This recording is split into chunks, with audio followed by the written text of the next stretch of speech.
All rise. Third Court Division B is now in session. All judges are plenty tax presiding. And no cell phone. Pocket court session. May be seated.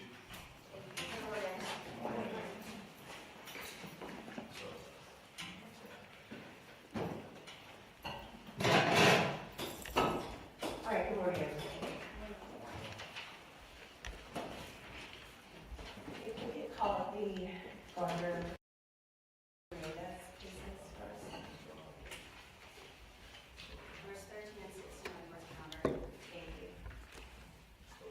We're here, the state of Florida filed a motion for clarification, so we'll just move it.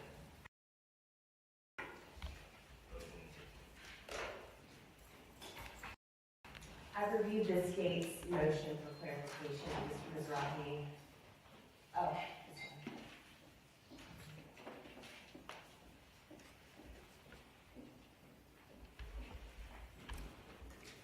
As a housekeeping matter, I have a feeling what you're about to say, but we also filed a response.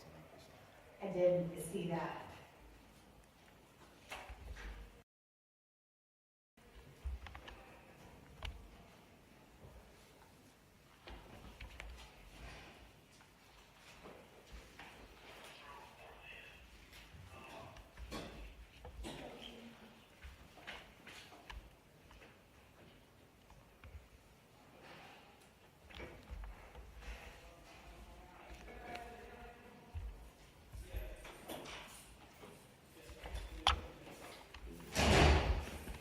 What do you want to?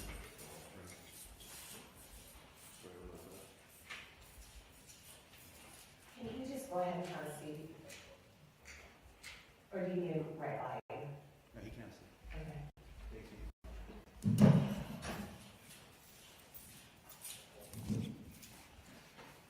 Is that okay? Yes,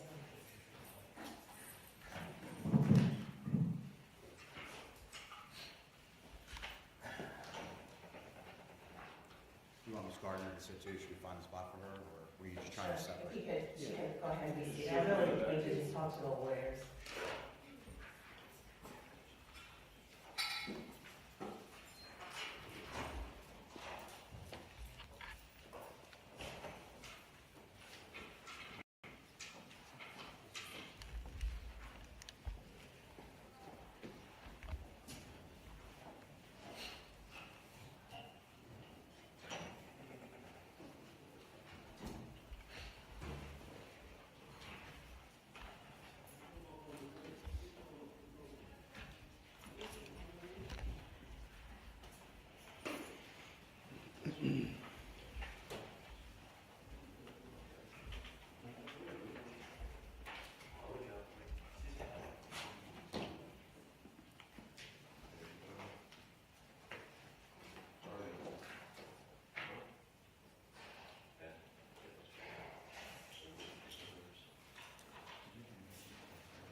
All right, good morning to you all. If you all will place your appearances on the record, please. Good morning, Your Honor. My name is Jesse Dreiser. I represent Mario Fernandez. Good morning, I'm Patrick Brody, on behalf of Shanna Gardner. All right, thank you. Good morning to you all. We are here, the state had filed a motion for clarification, and Ms. Rodney. We did, Your Honor, and it occurred to the state, just kind of out of nowhere, that in an effort to save time, it may be appropriate to file this motion because ultimately prejudice has to be part of the equation in deciding how to rule on the defendant's motions. And if the court is not going to know what the prejudice is, I don't see how the court could rule on the underlying motions. I understand why the court wanted a different court to review the alleged client privileged information. That makes sense. But then if the court is not going to know what that content is, it puts the court at a disadvantage in determining what prejudice exists in the case. And that's all about. Okay. And then, Mr. Dreiser, you filed a response. Mr. Curdy, you did not file any type of response. We did not, but we opposed the state's motion, Your Honor. All right. And so, Mr. Dreiser, enjoyed reading the whole last hearing almost. I thought we had an agreement, and I'm gonna start just first with Fernandez, okay? Which is, my understanding was that the state of Florida, in the pleadings, Mr. Harris, I always thought it was one, but you're saying it's two, but I'm not sure what the second one is, but. It's two. One was sort of the feature of what the state and I had talked about, but It was called confidential communication, is my, okay, so there's both of them are. both attachments are called confidential communications. What had happened was, in discovery, we had learned, the state had always acknowledged they were in receipt and had both of those, and had looked at one, intended on using it, had looked at the other, or had been made apprised of the other, did not intend on using it, but it was in their possession. We learned that in discovery, both of those attachments labeled confidential communications, one had a typo, it was confidential communication, just an extra O. And they were emailed directly from Lindsay Butler to Ms. Stifler, and there was text messages and communications about those documents. Those are part of all of the other emails that they just say they have not seen, but they uploaded to Next Point, and we learned that they had access to really the entire time. Even Ms. Butler had access to them. Okay. So those are the two that are the documents. And I'm not sure if this is what you want me to respond to, but I find this motion ironic that at the last hearing, I suggested to this court, you could do everything to avoid this issue if that's what the state wanted. I even waived any kind of recusal argument that you would see. What we are arguing is confidential communications, attorney-client privilege stuff, and the state didn't want to do it that way then. The court didn't want to do it that way, which I was fine with. I understand why the court did it the way you had done it, and I just want to say, you had told us back in December what your plan was, and you have never deviated from that in chambers. From the moment we filed our motion, you said, this is what I'm thinking I'm going to do. You've reiterated that at almost every pretrial. So for the state to come in today and say, just kind of out of nowhere, we thought of this, I don't find that to be a credible argument, because they've had months to think about the procedure. And then at the last court date, you could not have been more crystal clear with us. You said, we have two documents. Do we have an agreement as to how we're going to proceed? I mean, you were baiting us to give you alternative suggestions or tell you that we aren't in agreement so we could iron it out. And it could not have been more clear as to what you wanted Judge Foster to do. And even, you may not know this, but when we got to the Judge Foster turnover, is really what I would call it, wasn't really a hearing. Judge Foster we had prepared just the two documents, and we had done blackout copies and regular copies for the court. And the order, Judge Day's order, was somewhat unclear as to whether the emails, I think it was the emails that referenced the documents, but the state was like, you should read all the emails. So I ran back to my office, I blacked out all of the emails. All what emails? All 60-something emails, because I thought we had agreed on just the two, but Judge Foster is now reviewing all of the confidential communications, all of the emails, and the two documents, really, which wasn't, I didn't have any objection to that. That's what the state wanted. I figured, let's get it over with. Let's move this case forward. But even I thought at that hearing, we kind of got put on short notice as to what the state wanted. But either way, we complied. And then shortly after that, Mr. Mizrahi reached out and said, we want Judge Foster to review everything. And most importantly, and Mr. Crody and I both agree on, I don't think Judge Foster has jurisdiction to make a ruling in this case. He's not a circuit court. He was appointed as a special master to review documents, not to make decisions in the Fernandez Gardner case. And I think that's well, let me stop you there. Yes, so, from my understanding, I always thought, and I'm just sticking with Fernandez, Mr. Crody, just bear with me, okay? Yes, Your Honor. All right. Does the state believe that I thought we were very narrow, in what Judge Foster was actually gonna review. And I thought the state was indicating through your last response, and the reason why I asked him to review just those things is that the state, there wouldn't be any need for Judge Foster to make any type of prejudice finding, or, because the state was saying you did not have access. The state was agreeing that these two documents you have had access to, that your alternative view is that it is evidence, it is not attorney-client privilege. So, Correct, but in analyzing both defendants' motions, I know we're trying just to stick with Mr. Fernandez, the allegations are not just about those two items that the state is, so. let's stick with Fernandez for now. I've got a different set of questions, because when I did the initial order, I didn't have, Ms. Gardner's motion and what was going on, and I'm maybe.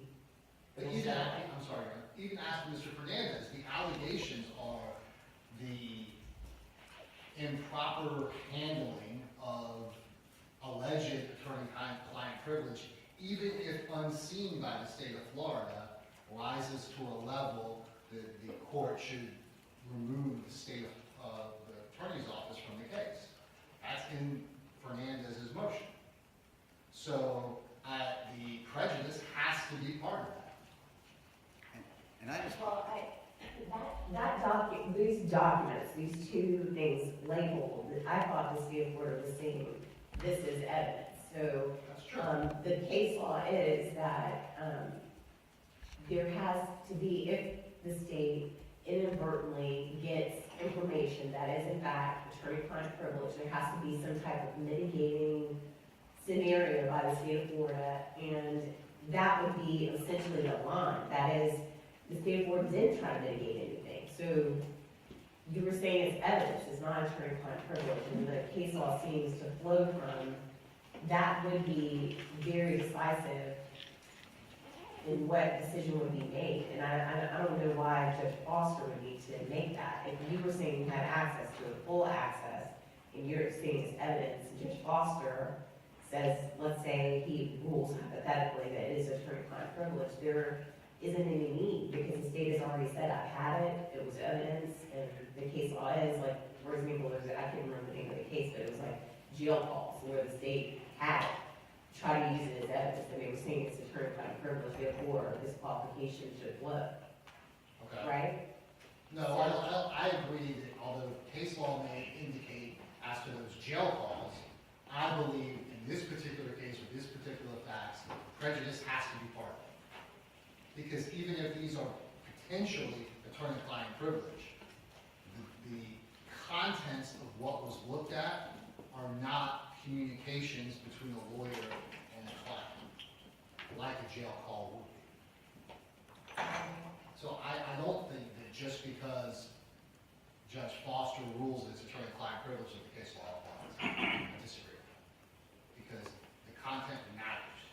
It matters as to the two documents we saw, but the allegations that the defense has made goes beyond that. It doesn't just talk about the two documents. It talks Why about, did you ask him to review the 16 emails? because it's part of the defense motion.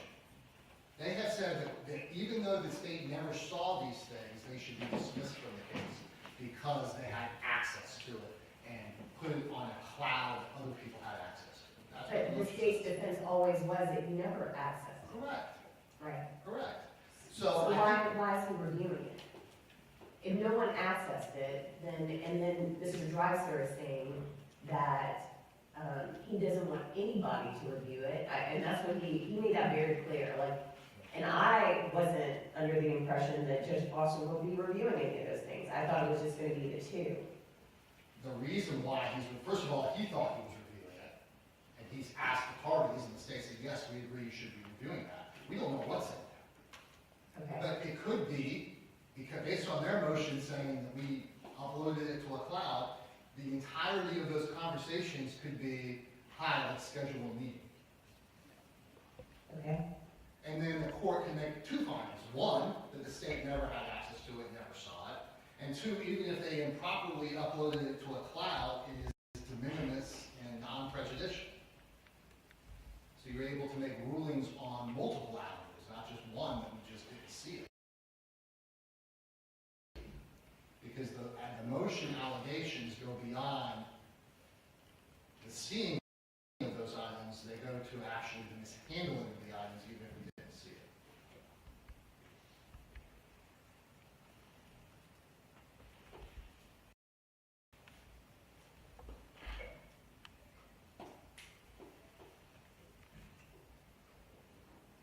What's your response to Mr. Dreiser's, that he doesn't have jurisdiction to rule on the disqualification motion?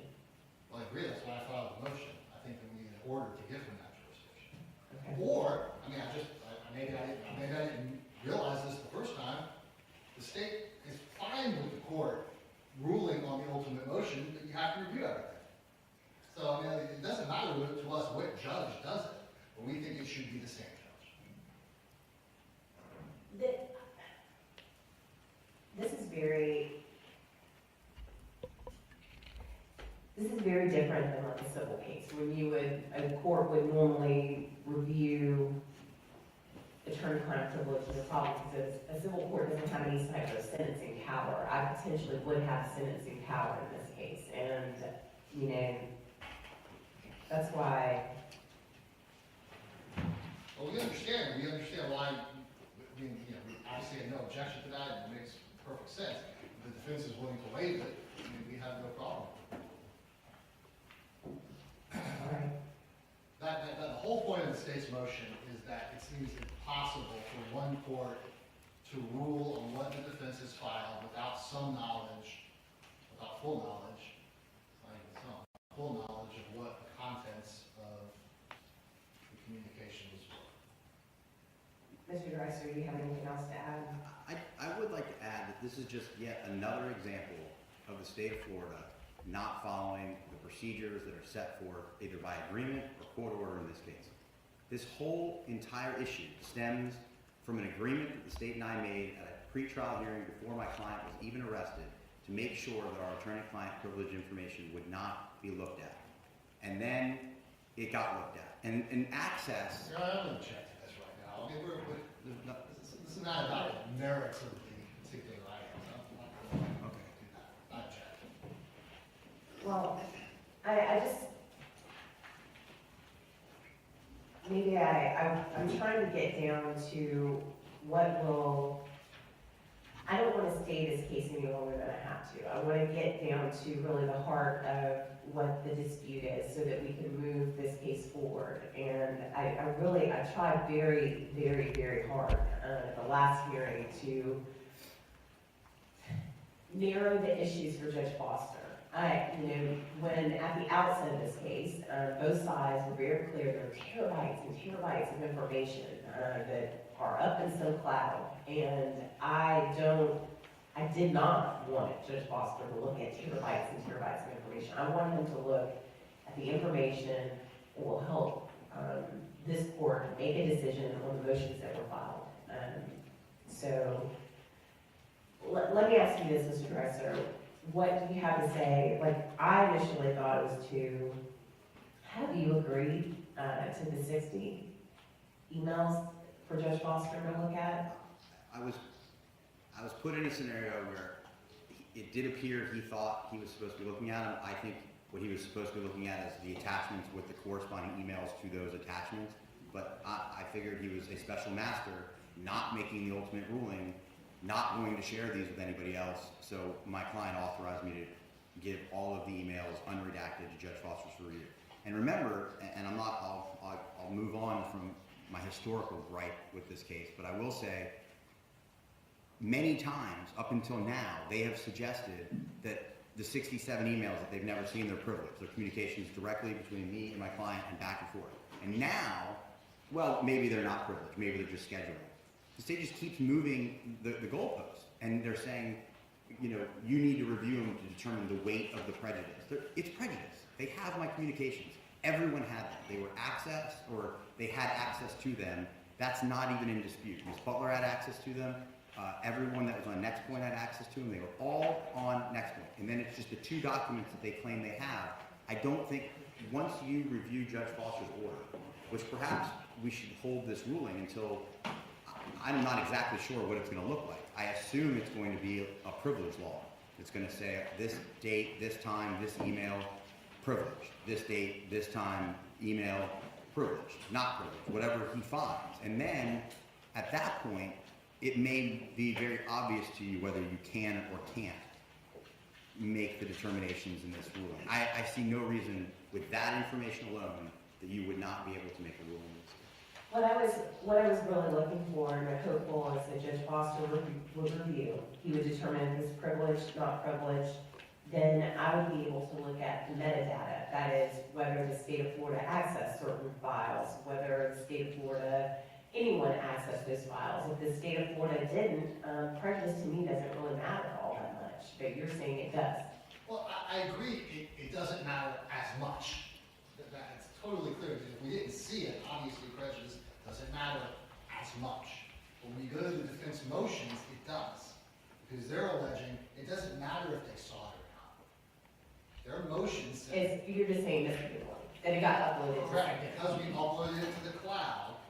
I think at that point, the nature of it, the court can make two rulings. One, the state never saw it, therefore there's no prejudice. Two, even if they did see it and mishandle it and it was up in the cloud, that it is de minimis and non-prejudicial. Okay. And there are two elements, though, that the court is going to be faced with. There is a case law that suggests what the standard is to dismiss just the ASA, where ASA is handling the case. So the court saying, well, Ms. Stifler was in possession of this. Emails went to Ms. Stifler. I'm going to remove Ms. Stifler and anybody that she worked with or shared that information at the time, but I'm not going to remove the entire office. That's one finding the court's going to have to make. The second layer is whether we dismiss the entire Fourth Judicial Circuit and assign a new prosecutor, depending on how widespread that is. So I agree with the state that you have to know about access and what each person received, but it's a little bit more fine-tuned than that because there's kind of two inquiries per the case law.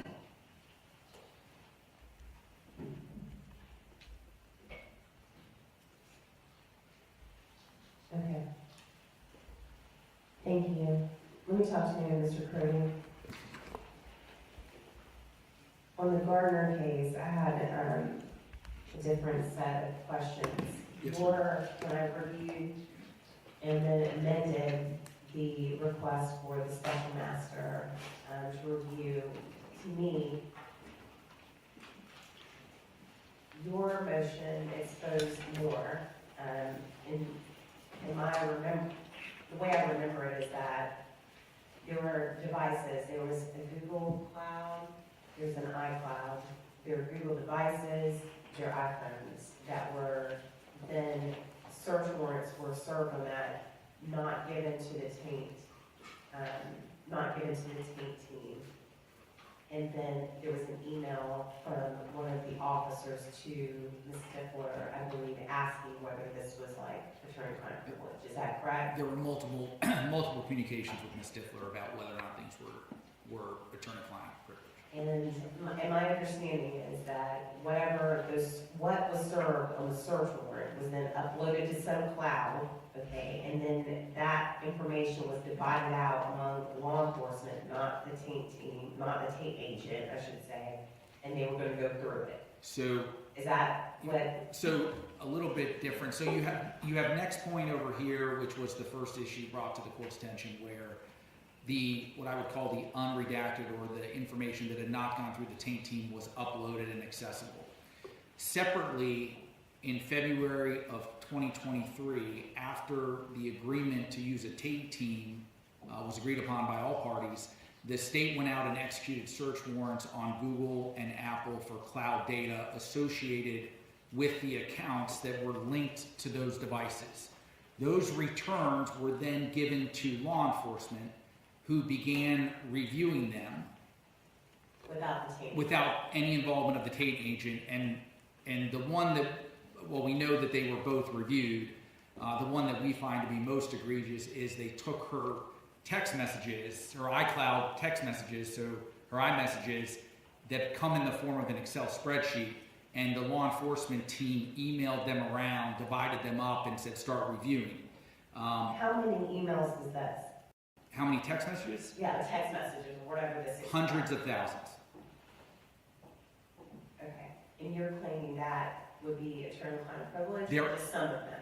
Some of them are, and we know that some attorney, at least messages between Ms. Gardner and her attorneys were reviewed by the law enforcement team. And there was also some kind of call between your client and Hank Cox, is that right? Yeah, there was a recorded phone call. Where did that come from? So we found that on the data from my client's iCloud. And that was something that we found. And we do not have any information based on the depositions that was reviewed by a member of the law enforcement team. But I'll be honest with Your Honor, we are still finding more attorney-client communications up to this day. I mean, there's just, as we discussed, there are terabytes and terabytes, there are hundreds of thousands of messages. We've been sorting them.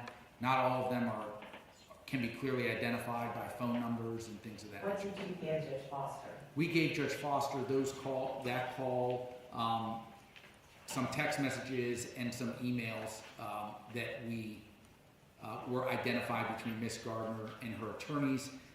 I do want to tell the court that the access issue is only part of our motion.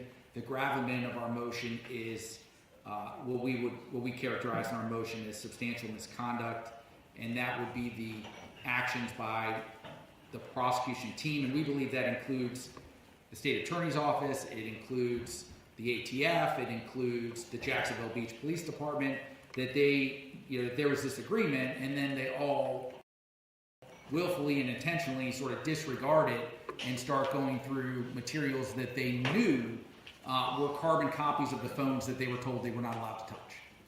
And so that is the gravamen of our motion and why we're asking for dismissal, because we think that it's outrageous, we think that it was willful, we think that it was intentional, and we think that everyone knew it was going on and was okay with it.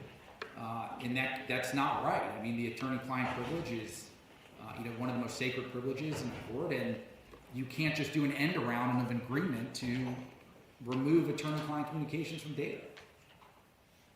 And I do think, Your Honor, that the state's motion is premature because we don't know what Judge Foster is going to write. We don't know whether or not it's sufficient for the purposes of the motions.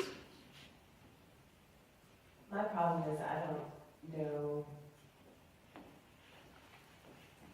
So are you telling me that you still haven't identified all of what you need Judge Foster to review?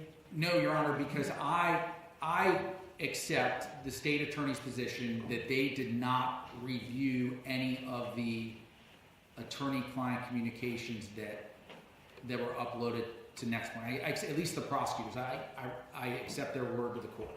Now, do I know what the Jacksonville Beach Police Department reviewed? No. I know what the ATF analyst reviewed because she told us. But I don't know what the other ATF agents reviewed or what the Jacksonville Beach Police Department reviewed as we sit here right now. But I also don't know that I've identified all of the attorney-client communications because there is so much data. And some of those communications cannot be sorted by emails or phone numbers. We are finding them as we go along, line by line, file by file. Okay. But I do agree with the court that, if the state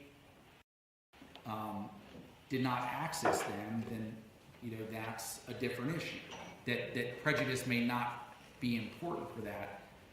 Our motion, though, is primarily based on, at this time, the conduct by the state and its law enforcement team, which I believe the case law establishes they are all the state, especially when this was an active investigation involving the state attorney's office from day one.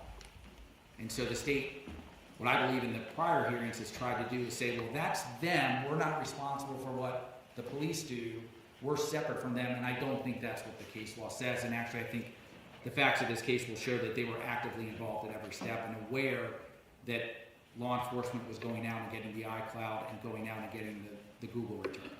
What's your position on Judge Foster making the ultimate decision Judge, since our motion primarily rests on the substantial misconduct, we believe that Your Honor is the appropriate person to make the ruling on the motion. We don't believe that Judge Foster, one, has the authority to do it, and then two, would be in the best position to do it. Okay.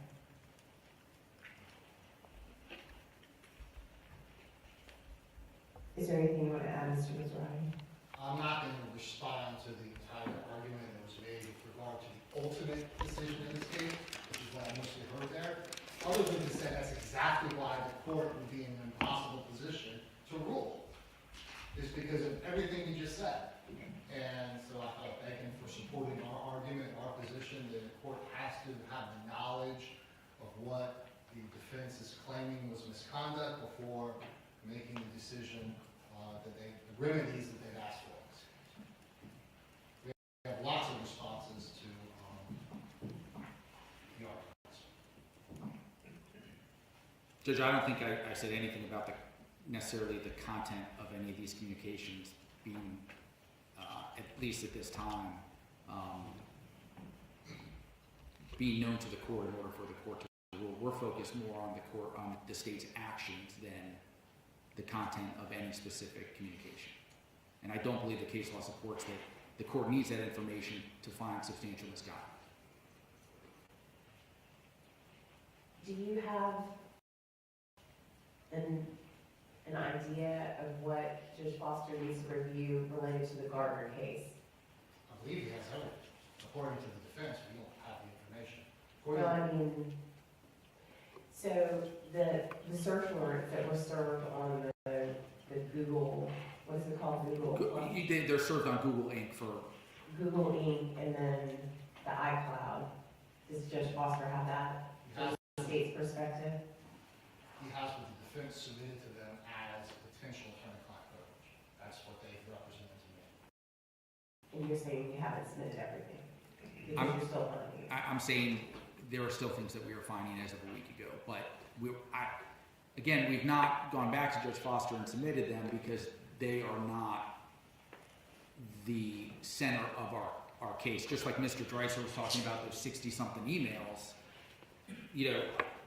we don't know that those are necessary, as our position is simply that they went around the court ratified agreement to use a taint team and seized information and data that they knew had attorney-client privileged communications on it, and once they got it, they didn't give it to the taint agent, and there are issues with the taint team that I'm not going to get into, but they didn't give it to the taint agent, that they just started reviewing it because they felt they could. And that is wrong. It was in violation of the court-ordered agreement. The prosecutor's office knew that they were getting that data, and when they went to the second, again, I don't want to argue it, Your Honor, I think it's laid out in our motion, but we are focused more on the process that the state used and in their conduct than we are on any specific communication.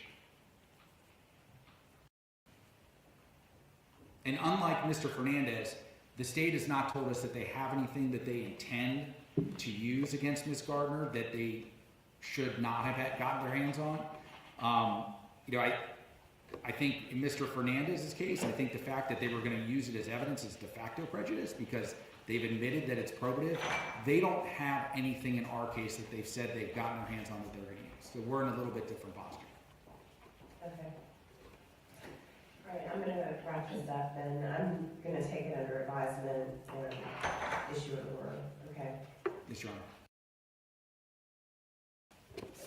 Do you all have another date with Judge Foster? He was going to let us know when he was ready.